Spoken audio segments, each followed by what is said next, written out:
Bem. Oi pessoal, começando mais um Dieta e Saúde ao vivo. Hoje a gente vai falar sobre ansiedade, tirar algumas dúvidas com a nossa psicóloga Flávia Scavone. Tudo bem, Flávia? Tudo bem? Olá pessoal, vai ser uma boa oportunidade para a gente entrar um pouquinho mais nesse assunto. Quando a gente fez a nossa outra reunião sobre fome emocional, muita gente perguntou sobre ansiedade, então a gente vai entrar mais a fundo sobre esse assunto agora e a relação que a ansiedade tem com o aumento da nossa vontade de comer, tá? Então, pessoal, acho que pra gente começar é importante a gente definir aqui o que é ansiedade, até pra gente saber se a gente tá falando da mesma coisa. Porque às vezes a gente pode confundir os nossos sentimentos. Então a gente pode achar que a gente está ansioso, quando na verdade a gente está inseguro, quando a gente passou por uma frustração, quando a gente está com raiva. E se a gente não identifica direito o que a gente está sentindo, isso vai dificultar muito na hora da gente escolher uma atitude de como reagir, a melhor forma da gente se sentir melhor, tá? Então, pessoal, ansiedade é o conjunto de reações físicas e emocionais que o nosso organismo tem quando ele sente que ele está em perigo, tá? Então a ansiedade, ela aparece toda vez que a gente se sente ameaçado, quando a gente percebe que a gente está em risco ou quando a gente vai passar por algum sofrimento.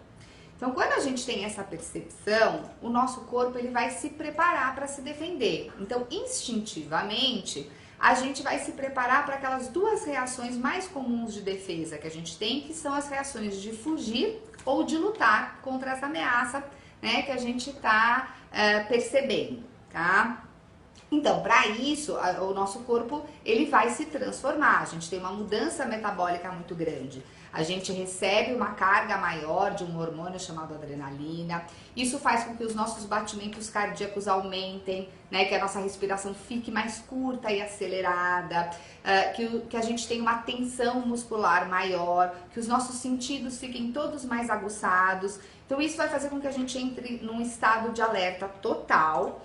E nesse estado vai ficar mais fácil, lógico, do nosso corpo tomar uma atitude para se defender, tá? Então, se a gente tá andando aí no meio de uma selva e percebe que tem um leão se aproximando, nesses segundos antes da gente tomar uma atitude, é o momento onde a gente vai ficar ansioso, né? E aí a gente vai decidir se a gente sai correndo do predador ou se a gente vai enfrentar e vai tentar aniquilar aquele leão, tá?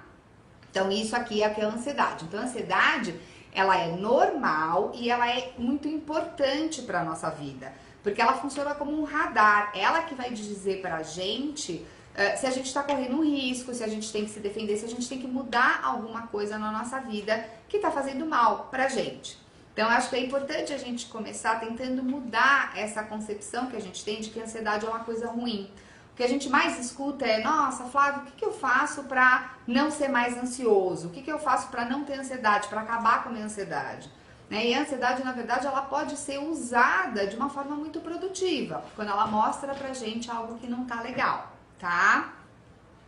Então, partindo disso, é importante a gente saber que muitas vezes a gente vai enfrentar algumas situações na nossa vida, algumas ameaças, em relação às quais a gente não vai poder tomar uma atitude, nem física, nem emocional, tá?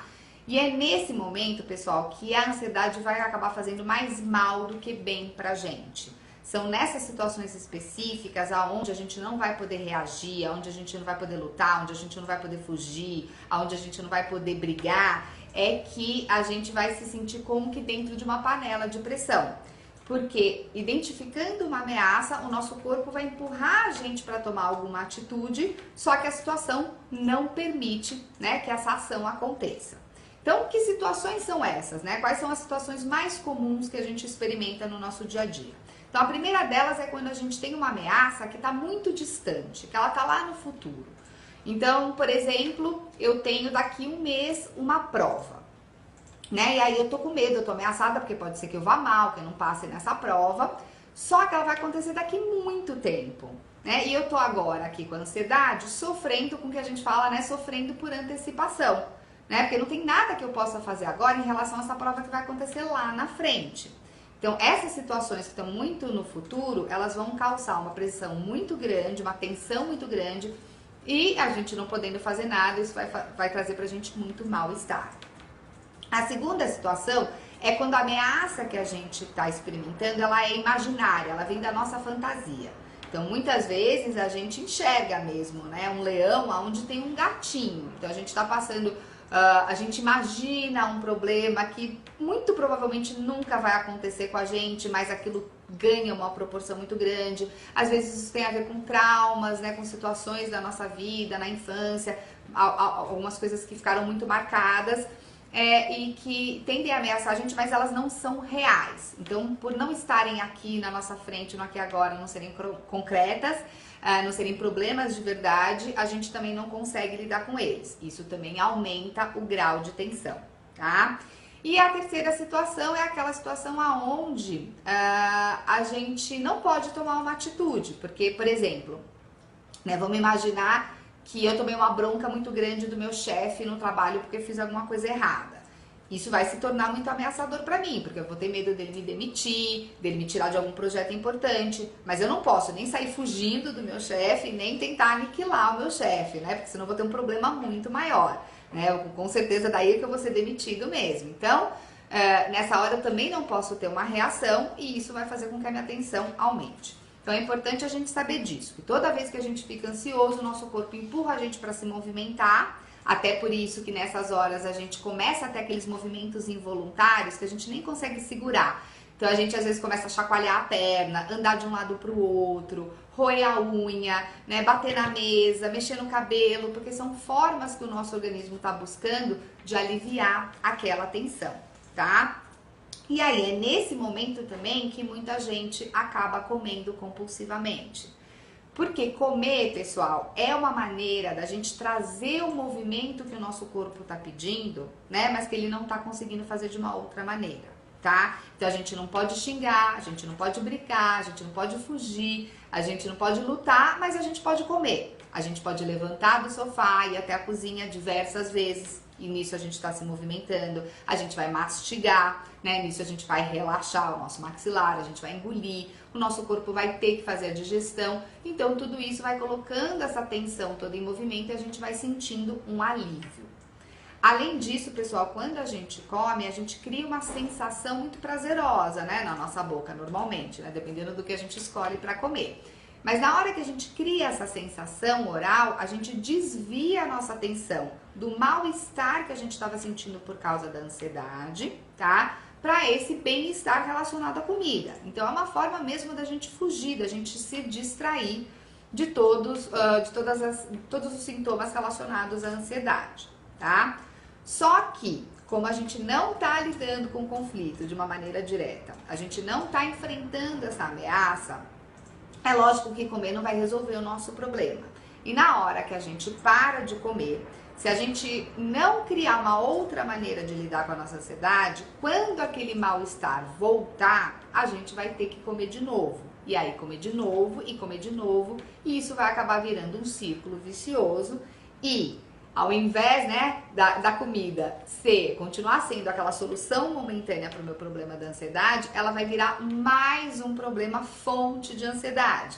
E que é aí que muita gente acaba caindo nesse problema, né? Porque a pessoa acaba comendo para se sentir melhor e depois ela fica se sentindo mal porque ela ficou culpada, porque ela comeu demais, isso está fazendo mal para a saúde, isso está mexendo no corpo, ela não consegue emagrecer e aí a pessoa fica pior ainda, tá? Tem alguma pergunta até agora, antes da gente falar sobre como lidar com a ansiedade? Bom, a gente tem várias perguntas. A Patrícia tá falando que ela sente muita vontade de comer, que ela é muito ansiosa e ela quer saber se tem uma ligação realmente nessa vontade de comer e ansiedade e o que ela pode fazer para controlar essas duas coisas. Tá. Então vamos lá, ter a relação tem, exatamente isso que a gente está falando aqui. Comer é uma forma da gente aliviar a nossa tensão, porque a gente se movimenta, porque a gente movimenta os nossos músculos, porque a gente cria a sensação prazerosa e também até porque muitos alimentos trazem pra gente uma química, né, que vai aumentar a produção da nossa serotonina, que é aquela substância, o neurotransmissor que traz pra gente uma sensação de bem-estar, tá? Então existe sim essa relação direta. Agora, o que fazer com isso, né? Então, acho que a gente tem que voltar com o que eu falei, um pouquinho do que eu falei no começo, porque quando uma pessoa fala como é que eu posso controlar isso, é porque de alguma maneira a pessoa está sentindo que aquilo é uma coisa ruim que tem que ser aniquilada, né? Então aquela visão que a gente tem negativa em relação aos nossos sentimentos, que os nossos sentimentos mais atrapalham a gente do que ajudam. Então, na verdade, o primeiro passo para a gente lidar com a nossa ansiedade é entender que ela é importante para a nossa vida, né? Que ela é um sinal de que alguma coisa não está legal. Então, ao invés da gente querer controlar a ansiedade, o ideal é que a gente pegue a ansiedade ao nosso lado e vá a favor dela. Deixe ela dizer pra gente que ameaça é essa que a gente está sentindo, da onde essa ameaça vem, né? Então, começar a fazer perguntas, poder refletir um pouco mais. Então, ao invés de comer de imediato, parar um pouquinho e tentar refletir. Mas espera aí, que ansiedade é essa? Né? Eu tô sofrendo, eu tô em risco, né? Tem alguma coisa na minha vida que tá me colocando em perigo, eu tô sentindo que alguma coisa tá me ameaçando, para ver se a gente chega nessa resposta e consegue descobrir, né, da onde vem esse conflito. Porque, lógico, quando a gente identifica o que está acontecendo com a gente, qual é a fonte da ansiedade, fica muito mais fácil de lidar com isso, tá? A Jaqueline, ela falou que quando a gente tá triste ou até ansioso, a gente acaba descontando na comida. E isso faz com que ela coma muito, quase o dia inteiro. Por isso ela não consegue fazer uma dieta. O que ela pode fazer para associar uma dieta de perda de peso e conseguir lidar com esses problemas da ansiedade? Tá.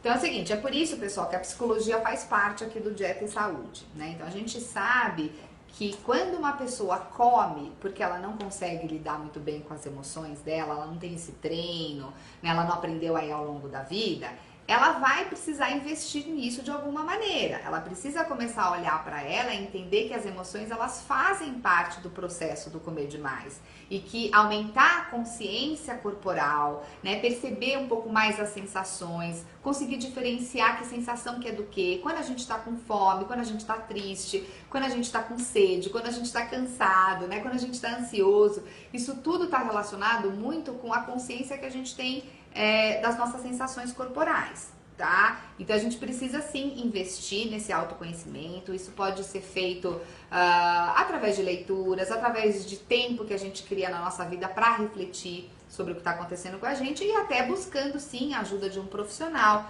para fazer uma psicoterapia, né, um trabalho de conhecimento do corpo, trabalhos, por exemplo, como danças, como um yoga, uma meditação, tudo que de alguma maneira faça a gente entrar em contato com o nosso mundo interno e se conhecer melhor, tá? O Jonatas, ele fez uma pergunta que acho, na verdade, até já foi respondida, mas só pra gente deixar mais claro pro pessoal. O que é, então, a ansiedade? Como que a gente pode classificar essa coisa que deixa a gente... Então, é isso. Acho que a ansiedade, ela é a resposta do nosso corpo e da nossa mente a uma situação de perigo, tá? Então, é o estado de alerta em que a gente fica, né? Quando a gente tá percebendo que tem alguma coisa acontecendo que tá colocando a gente em risco, né? E a gente entra nesse estado de alerta e a gente fica pronto para tomar uma atitude para se defender, tá? Então, essa ameaça, ela pode ser real, então ela pode ser um ladrão que tá aqui na minha frente, pode ser um leão, como eu falei, pode ser uma ameaça emocional, o medo de perder alguém, né? Pode ser uma ameaça em relação à nossa vida, em relação à saúde, podem ser também ameaças, né, que são criadas pela nossa própria mente, fantasias, tá? E tudo isso vai colocar a gente nesse estado mesmo de tensão muito grande, tá? A Jaqueline, ela pergunta se fome emocional e ansiedade são a mesma coisa. Então, na verdade, a ansiedade, ela tá dentro da fome emocional, né? Porque a fome emocional é quando a gente come, não porque a gente tá com fome, não porque a gente tá com vontade, mas quando a gente come porque a gente tá sentindo um desconforto relacionado a alguma emoção e quer que isso passe, quer se sentir melhor usando a comida. Então a gente pode comer não só por causa da ansiedade, mas a gente pode também comer em resposta à tristeza, à raiva, à frustração. Então várias outras emoções, vários outros sentimentos, tá? A Helena, ela falou que ela tem dor de cabeça, enxaqueca, quando ela se sente muito ansiosa. Essas duas coisas estão realmente relacionadas? Podem, né? Porque a ansiedade, ela tem, né, uma mudança metabólica por causa dos hormônios que a gente recebe no corpo, né? Adrenalina, depois tem o cortisol. E também tem o fato de quando a gente fica ansioso, a gente tensiona muito a nossa musculatura. Então, às vezes, até sem perceber, quando a gente está tenso, né, a gente fica travando aqui o maxilar, a gente encolhe os ombros, trava o pescoço, aqui a cervical. Então, são focos mesmo de tensão, né? Acho que até um fisioterapeuta pode responder isso muito melhor do que eu, mas que, lógico, que pode acabar trazendo, sim, essa dor de cabeça, tá? A Tatiana, ela perguntou então como que ela pode controlar essa ansiedade. Existem métodos terapêuticos, mas existe também um exercício, alguma coisa que a gente pode fazer? Pode. Então, de novo, eu só não vou querer usar o controlado, né? Porque acho que a gente tem que trabalhar a favor da ansiedade. Então, eu acho que eu tava falando um pouquinho disso antes. Então, acho que em primeiro lugar é importante a gente conseguir identificar o que está ameaçando a gente, qual é esse foco de perigo que está colocando a gente nesse estado de alerta e de suspensão. Depois disso, pessoal, a gente tem que conseguir tentar avaliar se essa ameaça que a gente está experimentando, ela é real e se a gente pode fazer alguma coisa em relação a ela, tá? Então, como a gente estava falando antes, muitas vezes a gente cria um problema ou existe até uma possibilidade muito remota de alguma coisa acontecer e aquilo fica grande, fica tomando muito espaço, né, nos nossos pensamentos, tá? Então, a gente tem que fazer essa avaliação até para saber que atitude que a gente vai tomar. E um outro ponto também que é muito importante, pessoal, é quando a gente fala de ansiedade, aprender a viver no momento presente, tá? Então, muita gente fala de relaxamento, muita gente fala, por exemplo, da meditação. E por que essas técnicas, elas funcionam bastante em relação à ansiedade? Porque elas exigem que a gente, de alguma maneira, fique concentrado em alguma coisa. Então, quando a gente está meditando, então a gente está concentrado na nossa respiração, ou a gente está concentrado na vela, ou quando a gente está fazendo um relaxamento, a gente está prestando atenção em algum lugar do nosso corpo. Então, toda essa concentração faz com que a gente foque e, por causa disso, a frequência dos nossos pensamentos começa a diminuir, ela desacelera, né? E a gente não deixa aqueles pensamentos, muitas vezes obsessivos, e irreais que ficam perturbando a gente. Então, se concentrar em alguma coisa, principalmente quando a ansiedade está relacionada a uma situação que a gente não tem controle, né? Uma situação que a gente está impotente, por exemplo, uma doença, né? Uma doença que a gente está experimentando, ou uma doença na família que a gente não tem muito o que fazer, né? Que são situações que a gente tem que suportar a angústia de não saber o que vai acontecer no futuro, ou mesmo como eu falei, né, uma prova, uma situação que está lá na frente, que a gente não tem o que fazer naquele momento, quando a gente traz o nosso foco para o momento presente e ficar no aqui e agora, essa sensação de ansiedade, ela diminui muito, tá? E além disso, também a gente pode aproveitar esse foco no momento presente para tentar descobrir se existe alguma atitude que a gente pode tomar no aqui e agora, no hoje, que vai ajudar a gente a se sentir melhor em relação a essa ameaça. Então, por exemplo, né, vamos voltar para o exemplo da prova. Então, daqui um mês eu tenho uma prova. Hoje eu não posso acelerar a data da prova, não posso destruir a prova, não posso fazer nada disso. Eu tenho que esperar essa prova acontecer. Isso me gera ansiedade. O que eu posso fazer com essa energia toda que a ansiedade está trazendo que pode me ajudar em relação a essa prova? Eu posso, de repente, sentar para estudar, né? Então, quanto mais eu estudar, eu vou ficar mais segura, né, daquela matéria, do que eu tô conhecendo, e lógico que isso vai ajudar a diminuir, né, essa sensação de insegurança e eu vou me sentir menos ansioso. Então, também sempre conseguir avaliar que atitude que a gente pode tomar agora que vai ajudar a amenizar essa sensação de desconforto. Tá? Legal. A gente tem bastante gente perguntando sobre a culpa, né, que sente depois de um exagero. Então, a gente acaba comendo por ansiedade, depois se arrepende, né? O que a gente pode fazer para não deixar isso acontecer de novo, ou até para lidar com esse sentimento de culpa? Tá. Então, eu acho que a culpa, pessoal, muitas vezes ela acontece porque a gente gostaria de ser perfeito, né? A gente não queria ter defeitos, a gente queria conseguir se controlar o tempo inteiro. Eu acho que para lidar com a culpa, a gente primeiro tem que admitir que muitas vezes a gente vai errar, a gente vai escorregar e que a gente é imperfeito mesmo e a gente está aprendendo as coisas. Então, se a gente não aprendeu a lidar com o nosso sentimento desde pequenininho, a gente vai ter que aprender a lidar com isso agora, quando adulto. E a culpa vem porque um lado nosso quer se aliviar, ele quer comer, e um outro lado quer se segurar. Só que enquanto a gente ainda não aprendeu a lidar com a ansiedade de outras maneiras, a gente não tem outra saída naquele momento a não ser comer. Então, acho que a gente tem que começar a se perdoar também um pouco, Entender que isso faz parte de um processo de transformação, que é caindo mesmo e errando que a gente vai aprendendo. É importante a gente usar essas escorregadas e essas recaídas ao nosso favor, tentar entender o que fez a gente comer naquele momento, aprender com aquele momento, ao invés de ficar se sentindo mal e se colocando cada vez mais para baixo, tá? Então, quem usa a comida para lidar com as emoções vai ter que aprender a ser de um jeito diferente.